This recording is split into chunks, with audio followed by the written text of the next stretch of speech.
ஆண்டவருடைய பிரசன்னத்திலிருந்து சிங்கப்பூர் ஏழின் எழுப்புதல் ஊழியங்கள் சார்பிலே உங்கள் அனைவருக்கும் அன்பின் வாழ்த்துக்களை தெரிவித்துக் கொள்கிறேன். இந்த நாட்களில் கூட இயேசு கிறிஸ்துவனுடைய மரணத்தை குறித்தும் உயிர்த்தெழுதலை குறித்தும் நாம் தியானித்துக் கொண்டு வருகிறோம். ஜாய் டிவியில முழுவதும் 165 தேசங்களில் இருக்கிற ஜனங்கள் ஒவ்வொரு நாளும் செய்தியை கேட்டு ஆசீர்வாதத்தை பெற்றுக்கொண்டு வருகிறார்கள் என்று கேள்விப்படுகின்ற பொழுது கர்த்தருடைய நாமத்தை நாங்கள் துதிக்கிறோம். இன்னும் கர்த்தருக்காக அதிகமான காரியங்களை செய்ய வேண்டும் என்ற அந்த உந்துதல் எங்களை ஏவிக்கொண்டு இருக்கிறது. நிச்சயமாக பரிசுத்த ஆவியானவர் எங்களை நிச்சயமாக பயன்படுத்துவார். உங்களுக்காக நாங்கள் தொடர்ந்து பிரார்த்தனை செய்கிறோம். இந்த செய்தியின் வேளைகளிலே கர்த்தர் உங்களுக்கு விடுதலையும், உங்களுக்காக ஜெபிக்கின்ற வேளையிலே பரிபூர்ண விடுதலை நீங்கள் பெற்று கர்த்தருக்காக ஜீவனுள்ள சாட்சிகளாய் வாழ்வீர்கள் என்ற நம்பிக்கை, விசுவாசம் எங்களுக்கு இருக்கிறது. இன்றைக்கு நாம் பார்க்கிறோம், இயேசு கிறிஸ்து ஏன் மரித்து சிலுவையில் அறையப்பட்டு 3ஆம் நாள் உயிர்த்தெழ வேண்டும், அதன் மூலமாக மனு குலத்திற்கு என்ன ஆசீர்வாதங்கள், நமக்கு என்ன காரியங்களை தேவன் கொடுத்திருக்கிறார் என்பதை குறித்து பார்க்க இருக்கிறோம். எபிரேயர் 2வது அதிகாரம் வசனம் 15 ஜீவ காலமெல்லாம் மரண பயத்தினாலே அடிமைத்தனத்திற்குள்ளானவர்கள் யாவரையும் விடுதலை பண்ணும்படிக்கு அப்படியானார். ஏன் சிலுவை மரணத்தை அவர் ஏற்றுக்கொள்ள வேண்டும்? அவர் 3 நாள் கல்லறை இருந்து உயிர்த்தெழ வேண்டும் என்றால் அவர் அதாவது ஜீவ காலம் எல்லாம் மனுக்குலம் ஆதாம் முதல் மனுக்குலம் இயேசு கிறிஸ்து வரை இனிமேல் பிறக்கப் போகிற ஜனங்கள்லாம் மரண பயத்தினாலே அடிமைத்தனத்திற்குள்ளானவர்கள், அந்த ஜனங்களை யாவரையும் அவர் என்ன செய்தார்? விடுதலை பண்ணும்படியாக மரணத்திற்கு அதிகாரியாக பிசாசானவனை தன்னுடைய மரணத்தினாலே அழித்தார் என்று நாம் பார்க்கிறோம். ஹல்லேலூயா. பாருங்க, பழைய ஏற்பாட்டு காலத்தில் பார்க்கின்ற பொழுது ஆதாம் பாவம் செய்ததினாலே அவன் ஆண்டவர் சொன்னார், தோட்டத்தின் நடுவில் இருக்கிற விருட்சத்தின் கனியை புசித்தால் சாவா என்று ஆண்டவர் சொன்னார். மனுக்குலம் அந்த சாவு என்ற பயத்திலே இருந்தது. ஆதியாகமம் 3வது அதிகாரம் 10 தேவனுடைய சத்தத்தை கேட்டு நிர்வாணியாக இருந்தனால் பயந்து ஒளிந்து கொண்டான் என்று பார்க்கிறோம். புரியுங்களா? அதே போல ஆதியாகமம் 4 வசனம் 14 என்னை கண்டுபிடிக்கிறவன் எவனும் என்னை கொன்று போடுவான என்று காயின் பயந்தான். பாருங்க, ஆதாம் பயந்தான், முதல் மனிதன். அவருடைய மகன் காயின் பயந்தான் என்று நாம் பார்க்கிறோம். அதே போல ஆதியாகமம் 9வது அதிகாரம் 5வது வசனத்திலே மனுஷனுடைய உயிருக்காக அவனவன் சகோதரத்தில் பழி வாங்குவேன் என்று ஆண்டவர் சொன்னார். புரியுங்களா? அப்ப மனுக்குலம் இந்த மரண பயத்திலே இருந்தது. அதுதான் யாத்திராகமம் 4வது அதிகாரம் வசனம் 23 மோசேயை பார்வோனிடத்துக்கு சென்று சொல்ல வேண்டியது, உன் சேஷ்ட புத்திரனை சங்கரிப்பேன் என்று கர்த்தர் சொன்னார். பாருங்க, மரணம். உடனே அதற்கு யாத்திராகமம் 4:24 வழியிலே தங்கும் இடத்தில் கர்த்தர் அவனுக்கு எதிர்பட்டு அவனை கொல்ல பார்த்தார் மோசே என்று நம்ம பார்க்கிறோம். புரியுங்களா? அதனால்தான் மரண பயத்திலே மோசே இருந்தார். அதே போல பார்த்தீங்கன்னா எலியாவை பார்க்கின்ற பொழுது 1 ராஜாக்கள் 19வது அதிகாரம் வசனம் 4வது வசனத்தில் 3வது வசனத்தில் பார்க்கின்ற பொழுது எசேபேலுக்கு பயந்து தன் பிராணனை காக்க அவன் வனாந்தரத்தில் ஒரு நாள் பிரயாணமாய் போய் ஒரு சூறைச் செடியின் கீழ் உட்கார்ந்து நான் சாக வேண்டும் என்று கோரி, போதும் கர்த்தாவே என் ஆத்துமாவை எடுத்துக்கொள்ளும் என்று எலியா, பாருங்க, அவனுக்கு மரண பயம். என எசேபேல் தன்னை கொன்று விடுவாளே என்று மரண பயத்திலே ஓடினான் என்று பார்க்கிறோம். புரியுங்களா? அதனால்தான் நம்முடைய ஆதாம் முதல் மனுக்குலம் ஒவ்வொருவரும் மரண பயத்தில் இருந்தாங்க. இந்த மரண பயத்தில் இருக்கிற ஜனங்களை தன்னுடைய மரணத்தினாலே அவர்களை என்ன செய்தார்? இயேசு கிறிஸ்து பிசாசை அழித்து இவர்களை எல்லாம் விடுதலை ஆக்கி நமக்கு விடுதலை கொடுத்து இருக்கிறார் தன்னுடைய மரணத்தினாலே என்று வேதவசனம் சொல்கிறது. 1 பேதுரு 3வது அதிகாரம் வசனம் 18 ஏனெனில் கிறிஸ்துவும் நம்மை தேவனிடத்தில் சேர்க்கும்படி அநீதியுள்ளவர்களுக்கு பதிலாக நீதியுள்ளவர்களாய் பாவங்களின் நிமித்தம் ஒரே தரம் பாடுபட்டார். அவர் மாம்சத்திலே கொலையுண்டு ஆவியிலே உயிர்க்கப்பட்டார். பாருங்க, நம்மை மீண்டுமாய் அந்த ஏதேன் தோட்டத்துடைய உறவுக்கு மீண்டுமாய் தேவனிடத்தில் சேர்க்கும்படியாக இயேசு கிறிஸ்து நமக்காக பலியாகி அவர் நம்மை என்ன செய்திருக்கிறாரு? மாமிசத்தில் அவர் கொலையுண்டு ஆவியிலே நம்மை உயிர்ப்பித்திருக்கிறார் என்று 1 பேதுரு 3வது அதிகாரம் 18வது வசனத்திலே பேதுரு சொல்லுகிறார். ஹல்லேலூயா.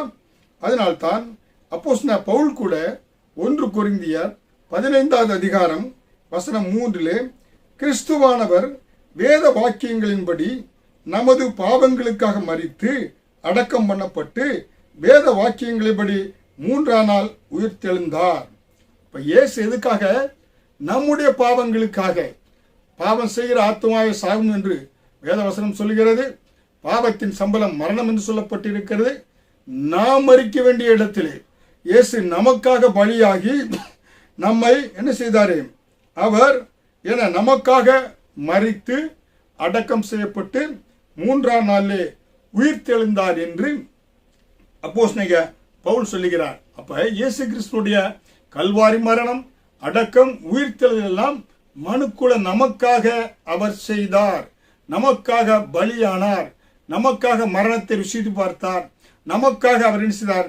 உயிர்த்தெழுந்தார் என்று நாம் பார்க்கிறோம். ஹல்லேலூயா. எப்படியாக பழைய ஏற்பாட்டு காலத்திலே எபிரேயர் 9வது அதிகாரம் வசனம் 25, 26 பார்க்கின்ற பொழுது, பிரதான ஆசாரியன் அந்நிய இரத்தத்தோடு வருஷந்தோறும் பரிசுத்த ஸ்தலத்துக்குள் பிரவேசிப்பது போல அவர் தம்மை தாமே பலியிடுகிறதுனாலே பாவங்களை நீக்கும் பொருட்டாக இந்த கடைசி காலத்தில் ஒரே தரம் வெளிப்பட்டார், ஒரே தரம் பலியிடப்பட்டார். அப்ப பழைய ஏற்பாட்டு காலத்திலே இஸ்ரவேல் ஜனங்களுடைய பாவங்கள் அவர்களுக்கு பரிகாரமாக வருஷத்துக்கு ஒரு முறை பிரதான ஆசாரியன் அந்த ரத்தத்தை எடுத்து இந்த மகா பரிசுத்த ஸ்தலத்திலே அவன் தெளிப்பான். அதன் மூலமாக இஸ்ரவேல் ஜனங்களுக்கு ஒரு வருடத்திற்கு அவர்களுக்கு பாவத்திற்கான பரிகாரம் உண்டானது. வருடம் அதை பிரதான ஆசாரியன் செய்ய வேண்டும்.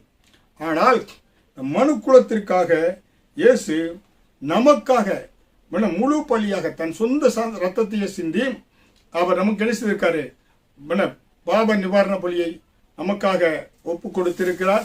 நமக்காக பாவ நிவாரண பலியை கொடுத்திருக்கிறார் என்று நாம் பார்க்கிறோம். ஹல்லேலூயா. அதனால்தான் நாம் இப்பொழுது ரத்தம் சிந்த தேவையில்லை, நாம் பலியிட தேவையில்லை. அப்ப இயேசு அவருடைய கல்வாரி மரணம், அடக்கம், உயிர்த்தெழுதல் நமக்காக நம்மேல் செலுத்திய அன்பை அவர் வெளிப்படுத்தக்கூடிய ஒரு இடம்தான் கல்வாரியின் அன்பாய் இருக்கிறது. அதனால்தான் யோவான் 3வது அதிகாரம் வசனம் 16 அவர் தம்முடைய ஜீவனை நமக்காக கொடுத்ததினாலே அன்பு இன்னதென்று அறிந்திருக்கிறோம், நாமும் சகோதரருக்காக ஜீவனை கொடுக்க கடனாளிகளாய் இருக்கிறோம். யோவான் 3வது அதிகாரம் 16 அவர் தம்முடைய ஜீவனை நமக்காக கொடுத்ததினாலே அன்பு இன்னதென்று அறிந்திருக்கிறோம், நாமும் சகோதரருக்காக ஜீவனை கொடுக்க கடனாளியாக இருக்கிறோம் என்று சொல்லப்பட்டிருக்கிறது வேத வசனம். ஹல்லேலூயா. அப்போஸ்தலனாகிய யோவான் சொல்கிறார், இயேசு நம்மை சிநேகித்ததினாலே தன்னுடைய சொந்த ரத்தத்தை நமக்கு கொடுத்து மீட்டெடுத்திருக்கிறார். ஹல்லேலூயா.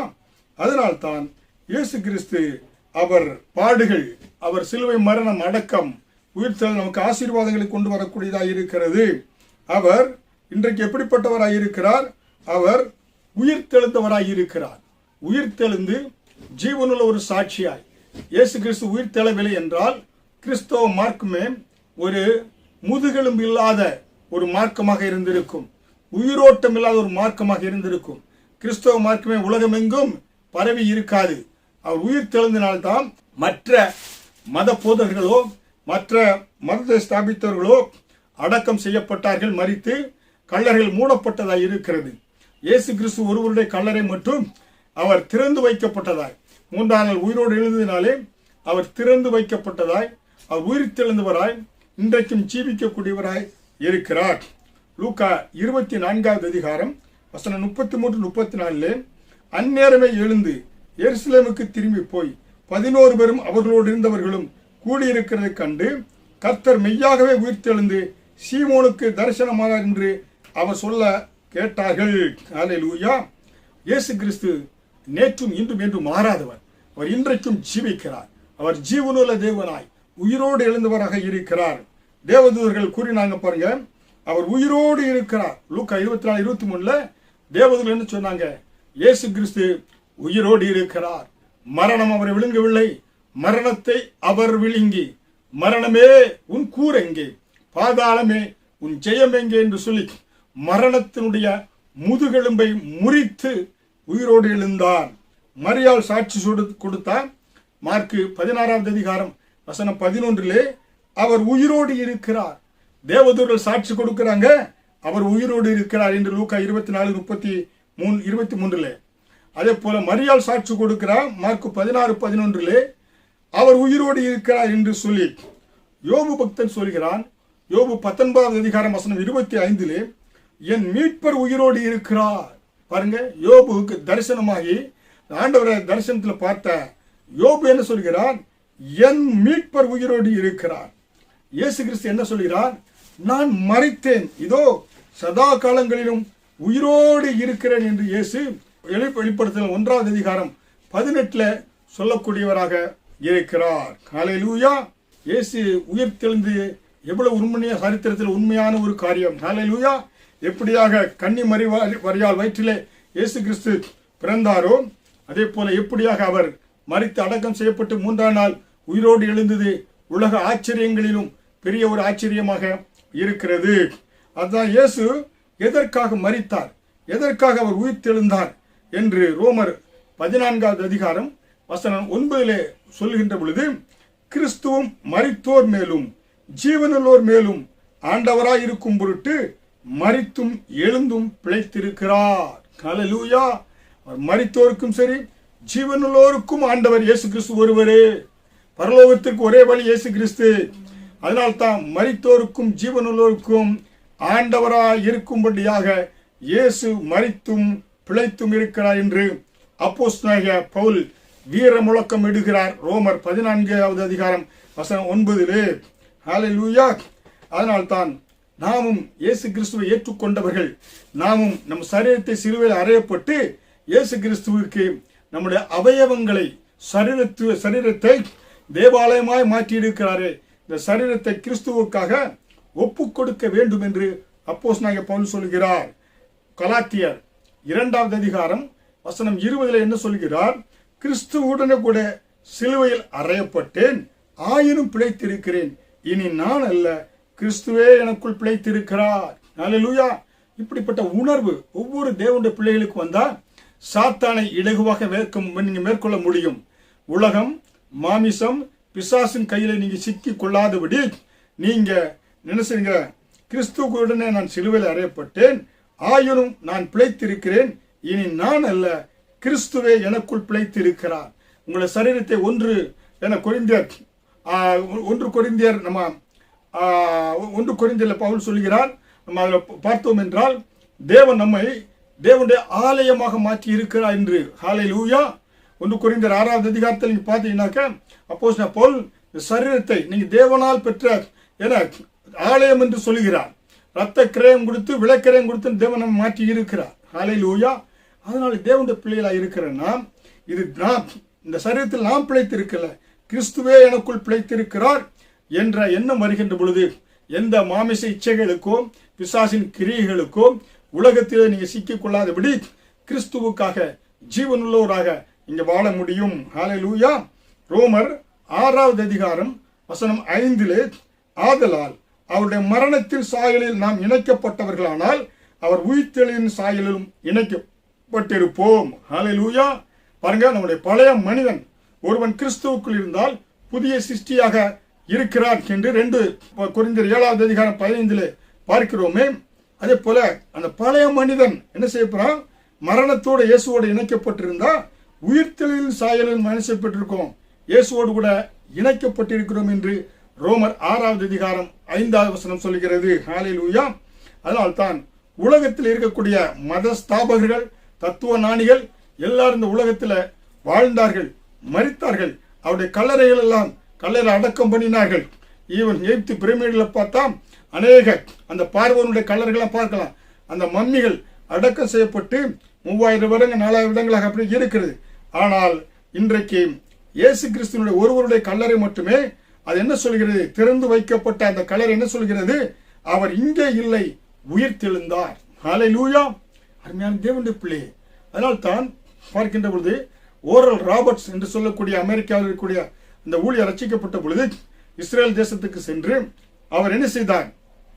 இயேசுனுடைய அந்த பிறந்த இடம், அவர் அடக்கம் செய்யப்பட்ட கல்லறை எல்லாவற்றிலும் போய் சென்று பார்த்துவிட்டு அந்த கல்லறைக்குள்ள போய் சென்று பார்க்கும் பொழுது அங்கே வாசகம் எழுத வைக்கப்பட்டிருந்து he is risen, அதாவது he risen, அவர் என்ன போட்டிருக்கு? அவர் இங்கே இல்லை, அவர் உயிர் தெழுந்தார் என்று அந்த வாசகம் அந்த இடத்தில் எழுதப்பட்டு இருக்கிறது. புரியுங்களா? அதை பார்த்த உடனே அந்த இயேசுவின் அன்பு அவர் அதிகமாக ஏவனதினாலே அந்த இடத்திலே அவர் அழுது புரண்டு ஜெபித்து இந்த இயேசு கிறிஸ்துவினுடைய உயிர் தெழுந்த வல்லமை எனக்குள் இறங்கி வரட்டும் என்று சொல்லி ஜெபித்தாராம். ஒரு தெய்வீக வல்லமை மின்னலை போல் அவர் சரீரத்தில் இறங்கி வந்தது. வெளியே அந்த டோமுக்கு அந்த வெளியே வருகிற கல்லறைக்கு வெளியே அந்த கல்லறை வாசலிலே என்ன காவல் காத்து கொண்டிருந்த காவலாளி அவன் ஒரு ஊனமாய் ஒரு கால் இருக்கிறது, இன்னொரு கால் என்ன இழந்து போய் அந்த கால் இல்லாதவனாய் உட்கார்ந்து கொண்டு காவல் காத்து கொண்டிருந்தான். உடனே இந்த ஓரல் ராபர்ட்ஸ் என்ன உயிர் தெழுந்த இயேசுவினுடைய கல்லறையை காவல் காக்கிற நீ ஊனமாய் இருப்பது அவருக்கு மகிமை கொண்டு வராது என்று சொல்லி முழங்கால் படியிட்டு இந்த இன்னொரு கால் இல்லாத அந்த பக்கத்தில் கையை வைத்து ஜெபித்தாராம். உடனே அந்த காவலாளி அந்த இன்னொரு கால் கிடுகென்று நார்மலான நல்ல காலாக வளர்ந்துதான். அவன் அந்த காவலாளி துள்ளினான், துடித்தான். ஏனென்றால் அந்த உயிர் தெழுந்த வல்லமை இந்த சரீரத்தில் இறங்கி வந்தது. அதனால்தான் இந்த இயேசு கிறிஸ்துவனுடைய இந்த உயிர் தெழுதல் நமக்கு என்ன செய்தியை கொடுக்கிறது என்றால், நம்முடைய வாழ்க்கையிலே அந்த உயிர் தெழுந்த வல்லமை நம்முடைய சரீரத்தில் வருகின்ற பொழுது வியாதிகள், கேன்சர் வியாதி என்ன, கிட்னியா என்ன, ஹார்ட் அட்டாக்காக இருந்தா என்ன, உங்க வாழ்க்கையில எப்படிப்பட்ட எது வியாதியா இருந்தாலும் இந்த உயிர் தெழுந்த வல்லமை விசுவாசத்தை நீங்க பெற்றுக்கொள்கின்ற பொழுது நீங்க என்ன அற்புதமான சுகத்தை பெற்றுக்கொள்றீங்க. தேவனுடைய உயிர் தெழுந்த வல்லமைக்கு சாட்சியாக உங்களை தூக்கி நிறுத்தக்கூடியவராக இருக்கிறார். அதனால்தான் கிறிஸ்துவுக்குள் பாருங்க மரித்தவர்களாம் பாக்கியவான்கள் என்று வேதவசனம் சொல்கிறது. ஏனென்றால் இயேசு உயிரோடு எழுந்தது போல கிறிஸ்துவுக்கு மரித்தவர்களும் என்ன செய்திருப்பாங்க? அவர்களும் இயேசு வருகையின் பொழுது எழுந்திருப்பார்கள். ஹல்லேலூயா. அதனால் கிறிஸ்துவராய நமக்கு மரணத்துக்கு குறித்து பயமே இல்லை. மரணத்துக்கு அப்பால், மரணம் என்பது நமது இறுதி கட்டம் அல்ல. மரணத்துக்கு அப்பால் நமக்கு ஒரு வாழ்க்கை இருக்கிறது. ஏனென்றால் மரணத்துக்குள்ளே சென்று மரணத்தையே விழுங்கி வந்த இயேசு நமக்கு முதற் பேரானா இருப்பதினாலே நாமும் மரணத்திற்கு டாட்டா காண்பி விட்டு, அதாவது மரணத்தை விழுங்கி நாமும் உயிரோடு கூட அவரோடு கூட எழுந்து வர முடியும். ஹல்லேலூயா. அவர் முன்னுதாரணமாக இருப்பதினாலே அதனால்தான் மரணத்தை குறித்து கவலையோடு அழுது கொண்டிராமல், துக்கப்பட்டு கொண்டிராமல் கண்ணீரை நாம் துடைத்துக் கொண்டு மரணத்துக்கு பிறகும் இயேசு கிறிஸ்துவனுடைய பிள்ளைகளுக்கு ஒரு பெரிய நம்பிக்கை உண்டு. மரணத்தினுடைய கர்த்தர் மரணத்தின் மேல் வல்லமையை மேற்கொண்டாரே, பாதாளத்தின் வல்லமையை மேற்கொண்டாரே, மரணத்தையும் பாதாளத்தையும் ஜெயித்து உயிரோடு எழுந்து வந்தாரே. அதனாலே நாமும் என்ன செய்ய முடியும்?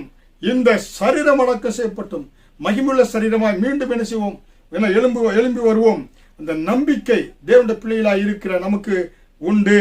அதனால்தான் யோவான் 11 அதிகாரம் வசனம் 25-26 நானோ உயிர்த்தெழுதலும் ஜீவனுமாய் இருக்கிறேன், என்னை விசுவாசிக்கிறவன் மரித்தாலும் பிழைப்பான், உயிரோடு இருந்து என்னை விசுவாசிக்கிற எவனும் என்றென்றைக்கும் மறியாமலும் இருப்பான் என்று யோவான் 11 அதிகாரம் வசனம் 25-26 சொல்லுகிறார். ஹல்லேலூயா. என்னை விசுவாசிக்கிறவன் மரித்தாலும் பிழைப்பான். ஹல்லேலூயா. சரீர மரணம், ஆனால் உங்கள் ஆவிக்குரிய ஆத்மா மரணம் உங்கள் தேவனுடைய பிள்ளைகளுக்கு நித்தியமாய் நம்ம என்ன ஜீவனோடு இருப்போம். மரணம் நம்மை மேற்கொள்ள முடியாது. ஹல்லேலூயா. அதனால்தான் இயேசு கிறிஸ்துவனுடைய அந்த மரணம், அடக்கம், உயிர்த்தெழுதல் மனுக்குலத்துக்கு பெரிய மரண பயத்தில் இருந்த ஜனங்களுக்கு ஒரு விடுதலையை கொடுத்ததாக இருக்கிறது.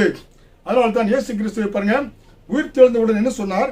லூக்கா 24 அதிகாரம் வசனம் 36 இவைகளை குறித்து அவர்கள் பேசிக் கொண்டிருக்கையில் இயேசு தாமே அவர்கள் நடுவில் நின்று உங்களுக்கு சமாதானம் என்று சொன்னார். இயேசு கிறிஸ்து மரித்து அடக்கம் செய்யப்பட்டாங்க. சீசர்களும் பயந்து போயிருக்கிறாங்க. இயேசு கிறிஸ்து உயிரோடு எழுந்து சீசர்களுக்கு தரிசனமாகி அவர்கள் நடுவில் நின்று உங்களுக்கு சமாதானம், நீங்க பயப்பட தேவையில்லை, நீங்க என்னை போல சிலுவை அறிந்துடும் பயந்து கொண்டு ஏன்னா நீங்க இருக்கிறீங்க, அதனால நீங்க உங்களுக்கு என்ன உண்டு? முதல்ல சமாதானம் என்று இயேசு சொன்னார். ஹல்லேலூயா. இயேசு பேசிய ஆரம்ப வார்த்தைகளிலே என்ன சமாதானம் என்று பார்க்கிறோம். ஹல்லேலூயா. அப்ப இயேசு ஏன்னா அவர் உயிர்த்தெழுதலை குறித்து, மரணம் உயிர்த்தெழுதலை குறித்து தியானித்துக் கொண்டிருக்கிற நாம், ஆண்டவர் என்ன செய்கிறார்? நமக்கு சமாதானத்தை கொடுக்கக்கூடியவராய் இருக்கிறார். எல்லா பயமும் நீங்கி தேவ சமாதானம் நமக்கு உண்டாகக்கூடியதாக இருக்கிறது. இன்றைக்கு பாருங்க, உலகத்தில் எவ்வளவு வாழ்க்கையில ஏன்னா பார்த்தீங்கன்னாக்க பணம் இருக்கலாம், ஏன்னா பொருள் இருக்கலாம், ஏன்னா பார்த்தீங்கன்னா செல்வங்கள் இருக்கலாம். அதில் தவறான வழியில் அதை சம்பாதித்தவங்களை இன்றைக்கு சமாதானம் இல்லாமல் நம்மளை எப்படியாவது அரெஸ்ட் செய்து கொண்டு போய் விடுவாங்களா அமைச்சர்கள், பழைய அமைச்சர்கள், ஏன்னா தவறான விதத்தில் சம்பாதித்தவர்களாம் தன்னுடைய நிம்மதியாக ஒவ்வொரு நாள் தூங்க முடியாது. ஆனால் இந்த உலகம் தர முடியாத சமாதானத்தை, தேவ சமாதானத்தை இயேசு கிறிஸ்து நமக்கு தரக்கூடியவராக இருக்கிறார். ஹல்லேலூயா. அதனால் தான் இயேசு கிறிஸ்துனுடைய சீடர்கள் அன்றைக்கு மேல் வீட்டறையிலே எதிர்காலத்தை குறித்து கலங்கி கொண்டு இருந்த பொழுது, கலக்கமுற்றவர்களால் வேதனையோடு இருந்த பொழுது, இயேசு அவர்களுக்கு முன்பாக தோன்றி உங்களுக்கு சமாதானம் என்று சொன்ன பொழுது அந்த வார்த்தை எவ்வளவாய் அவரை தேற்றி இருக்கும், அந்த சீடர்களை ஆற்றி இருக்கும். ஏனென்றால் இயேசு கிறிஸ்து ஒருவரே சமாதானத்தின் தேவன் என்று ரோமர் 15வது அதிகாரம் வசனம் 33 சொல்கிறது. இயேசு கிறிஸ்து ஒருவரே சமாதான பிரபு என்று ஏசாயா 9வது அதிகாரம் 6வது வசனம் சொல்லுகிறது. அவர் சமாதானக்காரர் கர்த்தர் என்று ஆதியாகமம் 49வது அதிகாரம் 10வது வசனம் சொல்லுகிறது. அவர் சமாதானக்காரனர் என்று மீகா 5வது அதிகாரம் 5வது வசனம் சொல்லுகிறது. ஹல்லேலூயா. அருமையான தேவனுடைய பிள்ளைகளே, இந்த வேளையில் இந்த செய்தியை கேட்டுக்கொண்டிருக்கிற அருமையான தேவனுடைய பிள்ளைகளே, இந்த இயேசு கிறிஸ்துடைய மரணம், அடக்கம், உயிர்த்தெழுதலை குறித்து தியானித்துக் கொண்டிருக்கிற இந்த வேளையில் உங்களுக்கு சமாதானம் இல்லாமல் யாராவது இருக்கீங்களா? இயேசு கிறிஸ்து சொந்த ரட்சகராக ஏற்றுக்கொள்ளுங்க. அவரே உங்களுடைய பாவங்களுக்காய் சிலுவையை சுமந்தார், அடக்கம் செய்யப்பட்டார், 3ஆம் நாள் உயிரோடு எழுந்தார் என்பதை நான் விசுவாசிக்கிறேன். என்னுடைய பாவ ரட்சகர் இயேசு கிறிஸ்து என்று உங்களுடைய வாய்களை திறந்து அறிக்கை இடுகின்ற பொழுது அவருடைய பிள்ளையா மாறுறீங்க. இயேசு உங்களுக்கு ரட்சிப்பை இலவசமாய் கொடுக்கிறார். உங்களுக்கு இந்த உலகம் தர முடியாத சமாதானம், மதுவோ பேரோ புகழோ உங்களுக்கு சமாதானத்தை கொடுக்க முடியாதுங்க. நித்திய சமாதானத்தை இயேசு கிறிஸ்து ஒருவரே உங்களுக்கு தெய்வீக சமாதானத்தை கொடுக்க முடியும். இன்றைக்கு அவர் ஏற்றுக்கொண்டு இன்றைக்கு நீங்க இரவு செல்கின்ற பொழுது சமாதானத்தோடு நீங்க தூங்குவீங்க. உங்களுடைய மனைவி உங்களுக்கு சந்தோஷமா தெரிவா, உங்களுடைய கணவன் உங்களுக்கு சந்தோஷமா தெரியும், உங்கள் பிள்ளைகள் உங்களுக்கு சந்தோஷமாக தெரியும். உங்கள் எதிர்கால வாழ்க்கை குறித்து ஒரு நம்பிக்கை உங்களுக்கு பிறக்கும். உங்களை கர்த்தர் ஏன்னா பார்த்தீங்கன்னாக்க ஏன்னா தண்ணீர்கள் நதியோரம் நட்டப்பட்ட மரத்தை போல, எப்பொழுதும் அது இலையுதிராத மரத்தை போல, பசுமையான மரத்தை போல, கனி கொடுக்கக்கூடிய மரத்தை போல உங்கள் வாழ்க்கையை கர்த்தர் மாற்றுவார். ஹல்லேலூயா. ஏனென்றால் அவர் எப்படிப்பட்டவர்? சமாதானத்தின் தேவன், சமாதான பிரபு, சமாதான கர்த்தர், சமாதான காரணர் என்று வேதவசனம் சொல்லுகிறது. அப்படி என்றால் உலகத்தில் இருக்கிற எல்லா மனுக்குலத்திற்கும் சமாதானத்தை கொடுக்கக்கூடிய ஒரே ஒருவர் அவர் இயேசு கிறிஸ்து. அவரை ஏற்றுக்கொண்ட ஒருவர் கூட மனம் கலங்கினது கிடையாது. அவர் ஏற்றுக்கொண்ட ஒருவர் கூட பேதையற்றவர்களாய் போனது கிடையாது. அதனால்தான் இயேசு சவால் விட்டு சொல்கிறார். மத்தேயு 11:28 வருத்தப்பட்டு பாரம் சுமக்கிறீர்களே, நீங்கள் எல்லோரும் என்னிடத்தில் வாருங்கள், நான் உங்களுக்கு இளைப்பாறுதலை தருவேன், சமாதானத்தை தருவேன், தெய்வீக சமாதானத்தை தருவேன். உலகம் கொடுக்கிற பிரகாரம் அல்ல, நான் கொடுக்கக்கூடிய சமாதானம் நிரந்தரமானது, அது நித்தியமானது என்று இயேசு கிறிஸ்து சொல்லுகிறார். ஹல்லேலூயா. அதனால் தான் சொல்லுகிறார் சமாதான யோவான் 14வது அதிகாரம் 27 சமாதானத்தை வைத்துவிட்டு போகிறேன், என்னுடைய சமாதானத்தை உங்களுக்கு கொடுக்கிறேன், உலகம் கொடுக்கிற பிரகாரம் நான் உங்களுக்கு கொடுக்கிறது இல்லை, உங்கள் இருதயம் கலங்காமலும் பயப்படாமலும் இருப்பதாக. ஹல்லேலூயா. பயப்படாதீங்க, கலங்காதீங்க. உலகம் பாருங்க, ஒருத்தன் கவலைப்பட்டு தண்ணி அடிக்கிறான மது கொஞ்ச நேரத்துக்கு அவனுக்கு அது சந்தோஷம் கொடுக்கமா இருக்கும். அப்புறம் என்ன உண்டாடும்? அது பிரச்சனை மேல பிரச்சனை உண்டாக்கி கலக்கத்தை உண்டாக்கும். ஆனால் சொல்கிறார் இயேசு கிறிஸ்து, உலகம் கொடுக்கிற பிரகாரமாய் அல்ல, நான் கொடுக்கிற சமாதானம் உங்களுக்கு நிரந்தரமாக இருக்கும், அது உங்கள் இருதயம் கலங்காமலும் பயப்படாமலும் இருக்கும் என்று இயேசு சொல்கிறார். ஹல்லேலூயா. அதனால் தான் இன்றைக்கு நமக்கு மெய்யான சமாதானத்தை, மெய்யான ஒரு சந்தோஷத்தை இயேசு கிறிஸ்து ஒருவரே கொடுக்க முடியும். அவரை ஏற்றுக்கொள்கின்ற பொழுது உங்களை நோக்கி தேவ சமாதானம் ஒரு நதியை போல, பெருநியல் வாட்டர், அதாவது வற்றாத நீரூற்றாக உங்களை நோக்கி ஓடி வந்து கொண்டு இருக்கும். ஹல்லேலூயா. அதனால் தான் அருமையான தேவனுடைய பிள்ளைகள் இன்றைக்கு அநேகர் என்ன செய்யறாங்க? அரசாங்கத்தில் வேலை பார்த்து கொண்டிருந்தாலும் லஞ்சம் வாங்குறாங்க. ஏன்னா தவறான வழியில் ஷார்ட் பீரியட் குயிக் ஏர்னிங்கில் போன எல்லாருக்கும் சமாதானம் இல்லாதபடி அவர்கள் மனசாட்சியோடு வாதித்து நிம்மதியற்றவர்களாய் கவலைகள், ஏன்னா பிளட் பிரஷர், ஹார்ட் அட்டாக் வந்து காலத்துக்கு முன்பாக மறித்து போய் விடுகிறாங்க. ஹல்லேலூயா. அதுதான் எவ்வளவு பணம் இருந்தாலும் எவ்வளவு காரியம் இருந்தாலும் புரோஜனம் வாழ்க்கையில கிடையாது. ஆனால் இன்றைக்கு இயேசு கிறிஸ்துவை ஏற்றுக்கொண்ட ஒவ்வொரு பிள்ளைகளுடைய உள்ளத்திலும் அவர் ஒரு தெய்வீக சமாதானத்தை, சந்தோஷத்தை கொடுத்து எதிர்கால வாழ்க்கைக்குரிய ஒரு நம்பிக்கையை கொடுக்கக்கூடியவராய் இருக்கிறார். ஹல்லேலூயா. அதனால்தான் ஏசாயா 26வது அதிகாரம் வசனம் 3 உம்மை உறுதியாய் பற்றிக்கொண்ட மனதை உடையவன் உம்மையே நம்பியிருக்கிறபடியால் நீர் அவனை பூர்ண சமாதானத்துடன் காத்துக்கொள்வீர். ஹல்லேலூயா. பாருங்க, சம்பூர்ணமாய் வாழ்கிறேன்னு சொல்றோம், 16 பெற்று வாழ்கிறேன் என்று சொல்லுகிறோம். வாழ்க்கைக்கு தேவையான எல்லாமே. அதே போல இயேசு கிறிஸ்துவை உம்மை உறுதியாய் பற்றிக்கொண்ட மனதை உடையவன் உம்மையே நம்பி இருக்கிறபடியால் அவனை பூரண சமாதானத்துடன் காத்துக்கொள்வார். இதுதாங்க சீக்கிரட்டு. தேவனுடைய பிள்ளைகளுக்கு எதிர்கால வாழ்க்கைக்கு, உங்க வாழ்க்கை சமாதான சந்தோஷத்தோடு நீங்களும் கணவன் மனைவி பிள்ளைகள் சந்தோஷத்தோடு இருக்கணும்னா இயேசு பிடித்துக் கொள்ளுங்க, உறுதியாய் பிடித்துக் கொள்ளுங்க. பூரண சமாதானம், சம்பூர்ணமான ஆசீர்வாதம் இதுதாங்க. ஹல்லேலூயா. அதனால்தான் இயேசு கிறிஸ்து இந்த பூமிக்கு எப்படி வந்தாரு? சமாதான பிரபுவாக பூமிக்கு வந்தார். ஹல்லேலூயா. அநேகர் இயேசு கிறிஸ்துவை ஏற்றுக்கொள்ளாதனாலே ஏசாயா 57வது அதிகாரம் வசனம் 21 துன்மார்க்கருக்கோ சமாதானம் இல்லை. ஹல்லேலூயா. இயேசு சொல்கிறார். ஏன்னா வந்து பாருங்க, துன்மார்க்கனுக்கு சமாதானம் இல்லை. ஹல்லேலூயா. இன்றைக்கு அநேகர் பாருங்க, பாவத்தை விட்டு வருவதற்கு மனசு கிடையாது, விபச்சார வேசித்தனத்தை விட்டு வருவதற்கு மனது கிடையாது, பரிசுத்த வாழ்க்கை வாழ்வதற்கு பிரியம் கிடையாது. ஏன்னா வந்து குடிப்பழக்கத்தை விட்டு வருவதற்கு ஏன்னா அவர்களுக்கு பிரியம் கிடையாது. அதனால்தான் தன்னுடைய பாவமான இருளான வாழ்க்கையிலிருந்து ஒளியினிடத்திற்கு வர விரும்பாதனால்தான் துன்மார்க்கனுக்கு சமாதானம் இல்லாமல் இருக்கிறாங்க. ஏன்? இன்றைக்கு பாருங்க, சமாதான சந்தோஷத்தை ஆண்டவர் கண்போல வச்சிருக்கிறாரு. ஏன்னா நீங்க உங்க வாழ்க்கையில தீமையை துன்மார்க்கமா ஜீவித்தீங்கன்னா சமாதானத்துக்கு, ஆசீர்வாதத்துக்கு தூரமா போயிடுறீங்க. இயேசுவுக்கு பிரியமா அவருடைய பிள்ளையா வாழ்கின்ற பொழுது உங்க வாழ்க்கையில தெய்வீக சமாதானம். ஹல்லேலூயா. ஒரு மனிதனுக்கு அதாங்க, நீங்க ஏழையா கூட இருக்கலாம், கூட குடிக்கலாம், ஆனா இரவுல சமாதானத்தோடு உங்க வாழ்க்கையை சந்தோஷத்தோடு வாழ்ந்தீங்கன்னா நீடித்த வாழ்வு நீங்க வாழ்வீங்க. அப்படி இருக்கின்ற பொழுது நீங்க கூழாக குடிக்கணும் தேவையில்லை, நீங்க வந்து ஏழையாக இருக்க தேவையில்லை. நீதிமான் எப்படி பனையை போல செழிப்பான் என்று வேதவசனம் சொல்கிறது. அதனால இயேசு கிறிஸ்து பாவத்தையும் பாதாளத்தையும் வென்று உயிரோடு எழுப்பி வந்தார். அவரை உள்ளத்தில் அலையுங்க. இயேசுவே என் உள்ளத்தில் வாங்க, உடைய பிள்ளையா என்னை ஏற்றுக்கொள்ளுங்க என்று நீங்க சொல்கின்ற பொழுது தேவன் உங்களுக்கு பரிபூர்ண ஆசீர்வாதத்தை கொடுப்பார். ஒரு பிள்ளையாக ஏற்றுக்கொண்டு, அவர் பிள்ளை என்றால் சுதந்திரமாமே என்று சொல்லப்பட்டபடி எல்லா தெய்வீக ஆசீர்வாதங்கள் சுதந்திரத்தை நீங்க பெற்றுக்கொள்வீங்க. அதனால தான் பிலிப்பியர் 4வது அதிகாரம் வசனம் 6-7 நீங்கள் ஒன்றுக்கும் கவலைப்படாமல் எல்லாவற்றையும் குறித்து உங்கள் விண்ணப்பங்களையும் சோத்திரத்தோடு கூடிய ஜெபத்தினாலும் வேண்டுதலினாலும் தேவனுக்கு தெரியப்படுத்துங்கள். அப்பொழுது எல்லா புத்திக்கும் மேலான தேவ சமாதானம் உங்கள் இருதயங்களையும் உங்கள் சிந்தைகளையும் கிறிஸ்து இயேசுவுக்குள்ளாக காத்துக்கொள்ளும். அருமையான தேவனுடைய பிள்ளைகளே, இந்த உயிர்த்தெழுந்த இயேசு கிறிஸ்துவை குறித்து தியானிக்கின்ற பொழுது அவர் இந்த உயிர்த்தெழுந்த மூலம் நமக்கு தெய்வீக சமாதானத்தை கொடுக்கிறார். ஹல்லேலூயா. அருமையான தேவனுடைய பிள்ளைகளே, சமாதானத்தை யாரார் இழந்திருந்தா இந்த வேளையில் உங்களுக்காக ஜெபிக்கிறேன். அருமையான எங்களை நேசிக்கிற இயேசுவே, அருமையான தேவனுடைய பிள்ளைகளுக்காக ஜெபிக்கிறேன். செய்தியை கேட்டுக்கொண்டிருக்கிற ஒவ்வொரு பிள்ளைகளும் மேல உங்களுடைய பரிசுத்த ஆவியானவர் இப்பொழுது இருதயங்களை ஆளுகை செய்வீராக, ஒரு தெய்வீக சமாதானத்தை கொடுப்பீராக.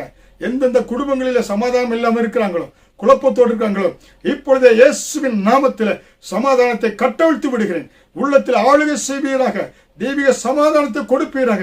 உலகம் கொடுக்க முடியாத சமாதானத்தை நீர் கொடுக்கிறீர் ஆண்டவரே. நீர் சமாதானக்காரர், சமாதான கர்த்தர், சமாதான பிரபு, சமாதானத்தின் தேவன் நீர் ஒருவரே ஆண்டவரே. நீரே ஆளுகை செய்யும். கவலைகள், கண்ணீர்கள், கஷ்டங்கள், வியாதிகள், பண பற்றாக்குறை எல்லாவற்றையும் நீக்கி திருமணமாகாத காரியங்கள் ஆண்டவரே, எல்லா ஆண்டவரே காரியங்களை எல்லாம் எடுத்து போட்டு சாபங்களை நீக்கி கர்த்தாவே உம்முடைய உயிர்த்தெழுந்த வல்லமை இந்த குடும்பத்தை இறங்கி வரட்டும். ஒவ்வொரு சரீரத்தில் இறங்கி வந்து ஜீவனுள்ள சாட்சியாய் நிறுத்துவீராக. தெய்வீக சமாதானம் ஒவ்வொருடைய உள்ளத்திலும் குடிகொள்ளட்டும். நீர் ஆசீர்வதியும். செய்தி கேட்டு பதில் கொடுத்தது, ஜெபத்தை கேட்டு பதில் கொடுத்ததுக்காக நன்றி. ஆசீர்வதியும். இயேசுவின் மூலம் ஜெபிக்கிறேன் ஜீவனுள்ள நல்ல பிதாவே, ஆமேன். உயிர்த்தெழுதலின் மூலம் வரக்கூடிய ஆசீர்வாதங்களை தொடர்ந்து அவர் பயத்தை நீக்குகிறார், என்னென்ன காரியங்கள் இருக்கிறார் என்று தொடர்ந்து உங்களோடு பகிர்ந்து கொள்கிறேன். ஆவலோடு காத்து கொண்டிருங்க. இயேசு தாம் உங்களை ஆசீர்வதிப்பாராக. ஆமேன்.